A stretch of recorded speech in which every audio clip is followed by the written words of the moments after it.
jumpa lagi di podcast Sareng, ngobrol santai bareng Untidar bersama saya Imo Firdani. Dan kali ini kita kedatangan narasumber dari mahasiswa S1 Teknik Mesin yang beberapa hari yang lalu itu melakukan presentasi di depan 42 negara yang bertepatan di Rusia. Dan langsung saja kita perkenalan dengan narasumber kita yang luar biasa ini. Halo, selamat siang Mas. Siang Mbak. Gimana kabarnya hari ini Mas? Alhamdulillah baik. Alhamdulillah baik ya. Oke, sebelum kita mulai podcastnya mungkin bisa menyapa Sobat Untidar yang ada di rumah sembari perkenalan nih Mas. Oke, perkenalkan aku Muhammad Maulana Yusuf, bisa dipanggil Maulana. Aku dari Prodi S1 Teknik Mesin angkatan 2022. Oke, berarti semester 5. Oke, langsung aja ke pertanyaan podcast kita di hari ini ya Mas. Boleh. Kalau boleh tahu nih, untuk acara presentasi di Rusia ini kegiatan apa sih Mas? Oke. Jadi kegiatan di Rusia itu ada dua Mbak. Yang pertama kita mengikuti forum untuk membahas mengenai sumber daya mineral dan mengikuti kontes. Oke, berarti yang pertama forum, yang kedua kontes. Oke, kalau boleh tahu pelaksanaannya ini kapan dan di universitas mana nih buat detailnya nih Mas? Untuk pelaksanaannya itu di tanggal 15 sampai 20 Oktober di Saint Petersburg Mining University. Oke, di Mining University. Berarti masih anget ya, masih beberapa hari yang lalu, iya kan? Untuk kepulangan berarti baru aja juga ya Mas? Baru Senin kemarin. Oh, baru Senin kemarin juga. Oke, lanjut ke pertanyaan berikutnya nih Mas. Sebenarnya apa sih tujuan Universitas Tidar dalam menghadiri forum internasional tersebut dan siapa sih delegasi dari Untidar yang menghadiri konferensi tersebut? Tujuan utama dari Untidar mengikuti forum tersebut itu untuk meningkatkan kapasitas prodi dan menjalin kerjasama antar internasional. Untuk delegasinya tuh ada 3. Yang pertama ada Wakil Rektor 1 yaitu Prof. Suyitno. Yang kedua itu ada Koordinator LPPM yaitu Pak Arif Rahman Saleh. Dan yang ketiga itu saya mahasiswa S1 Teknik Mesin. Oke, berarti kalau misal di forum itu melakukan presentasi pasti ada karya ilmiah ya Mas? Iya.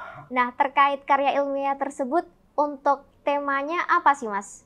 Oke, dulu itu pas lagi sebelum kita berangkat, kita itu sudah didiskusikan akan membahas mengenai sumber daya mineral, bukan sumber daya mineral, tapi membahas mengenai dampak ekonomi dan lingkungan dari Gunung Merapi, Mbak. Oke, di Gunung Merapi, jadi mengangkat kearifan lokal gitu ya? Kayak dampak-dampaknya di lingkungan dan ekonomi, tapi pas lagi H-1 itu kita diubah, Mbak. Diubah temanya menjadi inovasi teknologi bagi sumber daya mineral. Itu berarti pengubahannya pas sudah di Rusia ya Mas? Hamin berapa jam itu langsung diubah sama mereka. Hamin berapa jam? Berarti nggak ada 1 hari gitu ya Mas? Enggak sampai 1 hari. Itu alasannya kenapa sih Mas? Kok bisa dirubah? Kalau itu kurang tahu ya Mbak, tapi panitia itu langsung ngirim email ke saya mengenai jadwal presentasi. Dan saya itu kedapatan untuk membahas inovasi teknologi untuk sumber daya mineral. Oke, berarti berubah dari yang tadinya ingin mengangkat Gunung Merapi, berubah jadi mineral. Sumber daya mineral. Oke, untuk judulnya, mungkin ingat gak nih Mas? Apa ya? Inovasinya saya tuh aku agak lupa ya bahasa Inggris soalnya. Mungkin secara garis besarnya aja. Aku tuh mau ngebahas mengenai pemanfaatan sabut kelapa sebagai heat energy atau sumber panas. Itu untuk sumber daya mineral, Mbak. Jadi ada ekstraksi mineral itu bisa untuk pakai energi panas. Oke, berarti menggunakan sabut kelapa. Sabut kelapanya berarti dibakar? Iya, pakai proses gasifikasi. Oke. Berarti itu dihadiri oleh 42 negara, kalau nggak salah? Iya, benar? Betul. Di seluruh dunia? Ya, nggak semua dunia, cuman ada 42 negara, termasuk Indonesia. Oke. Kalau boleh tahu untuk negara-negaranya ada mana aja sih, Mas? Yang pasti itu ada BRICS, itu ada Afrika Selatan, ada Rusia, ada India, dan Tiongkok juga ada, dan negara-negara lain juga diundang seperti Indonesia ini, Mbak. Oke. Selanjutnya nih Mas, untuk pertanyaan berikutnya. Tadi kan berarti menggunakan inovasi sabut kelapa ya, untuk sumber daya mineral.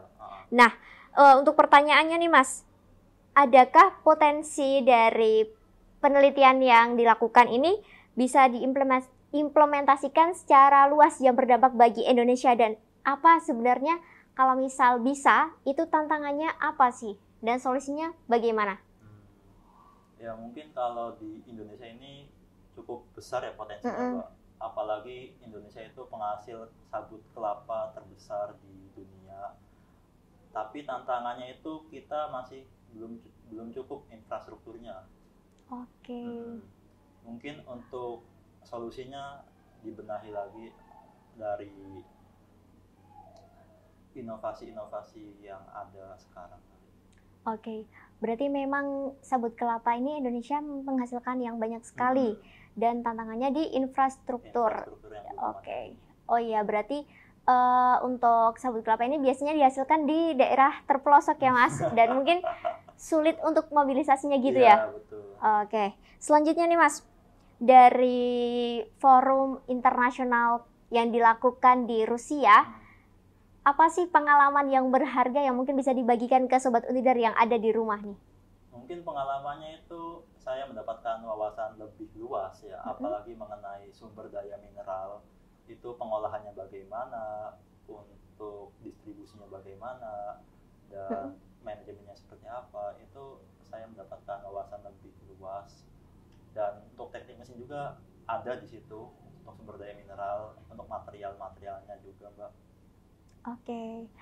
Dan selanjutnya nih Mas, dari acara tersebut nih, itu kan dihadiri oleh 42 negara. Nah, selanjutnya untuk pertanyaannya, untuk ini kalau misal nih sobat dari yang ada di rumah, kalau misal ingin mengikuti jejak dari Masnya untuk presentasi di luar negeri nih, itu skemanya bagaimana? Yang pasti kita harus menyiapkan papernya dulu. Untuk keluar negeri itu kita kirimkan kepada panitia, atau di undangan itu kita kan undangannya dari Prof. Sitno. Jadi kita kirim saja ke Prof. Sitno, nanti biar dia yang seleksi. Dan setelah itu kita menyiapkan mental sih, Mbak. Oke. Kalau boleh tahu, untuk acara ini tuh ada seleksi atau memang ditunjuk atau bagaimana? Jadi sebelum ini tuh ada beberapa kandidat lain. Sebelum saya itu ada dari teknik mesin juga ada, dari teknik sipil ada, teknik elektro ada, tapi Prof. Suhina itu lebih memilih saya untuk berangkat. Oke, mungkin itu dilihat dari papernya ya, seleksinya. Dan selanjutnya nih, dari acara tersebut pastikan ada persiapan dan pelaksanaan, terus pasca pelaksanaan nih Mas. Nah, terkait sebelum acara nih, persiapan, apa sih yang perlu dipersiapkan dari mengikuti kegiatan ini? Mungkin persiapannya latih dulu komunikasi. Berbahasa Inggris itu berarti poin pertama ya? Yang kedua, menyiapkan presentasi dalam bahasa Inggris juga. Karena kita kan biasanya presentasi dalam bahasa Indonesia, jadi kita harus menyiapkan lebih daripada yang kita biasa lakukan. Terus mungkin persiapannya tadi sih, kayak kita harus berani untuk maju, untuk mempresentasikan sebuah karya kita dalam bahasa Inggris. Oke, berarti selain tadi fakta uniknya yang temanya diubah dalam beberapa jam, itu adakah fakta unik lainnya nih Mas? Misal seperti presentasi dilakukan oleh siapa-siapa gitu. Oh ya, pas lagi presentasi itu saya sudah tanyakan kepada beberapa teman yang lain, ternyata mereka itu tidak ada yang mahasiswa sarjana. Jadi mereka itu rata-rata mahasiswa S3 atau PhD atau lulusan PhD, Mbak. Oke. Berarti dari Universitas Tidar satu-satunya mahasiswa dari S1 ya, Mas? Iya, Mbak. Yang delegasi dari Indonesia dan Tidar tuh hanya saya. Oke. Berarti itu fakta uniknya ya. Mampu bersaing dengan beberapa partisipan lainnya. Oke. Yang tentunya mereka sudah menyiapkan lebih dalam karena mereka juga ada penelitiannya. Oke, selanjutnya nih Mas.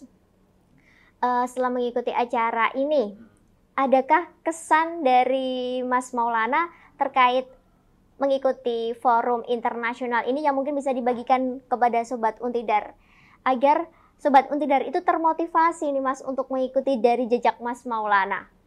Oke, untuk kesannya itu sangat terinspirasi ya, saya sangat senang juga dan sangat terinspirasi atas hal itu. Tapi untuk pesannya mungkin kalian bisa mencoba terus berinovasi untuk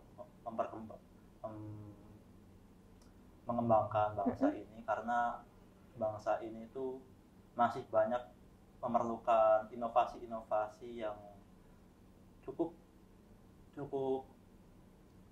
sulit untuk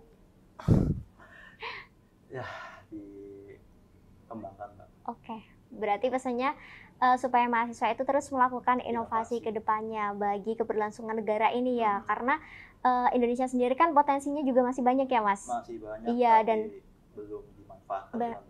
Berarti poin yang perlu digarisbawahi di sini yaitu peningkatan sumber daya manusianya buat memanfaatkan sumber daya alam yang ada di Indonesia gitu ya Mas. Oke, mungkin itu sekian podcast kita ya Mas. Terima kasih telah berkenan hadir di podcast Sareng kita di hari ini.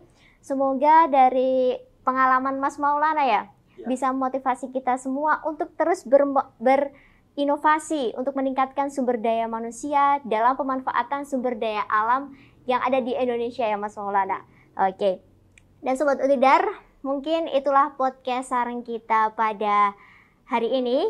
Sampai jumpa di podcast Sareng berikutnya. Bye.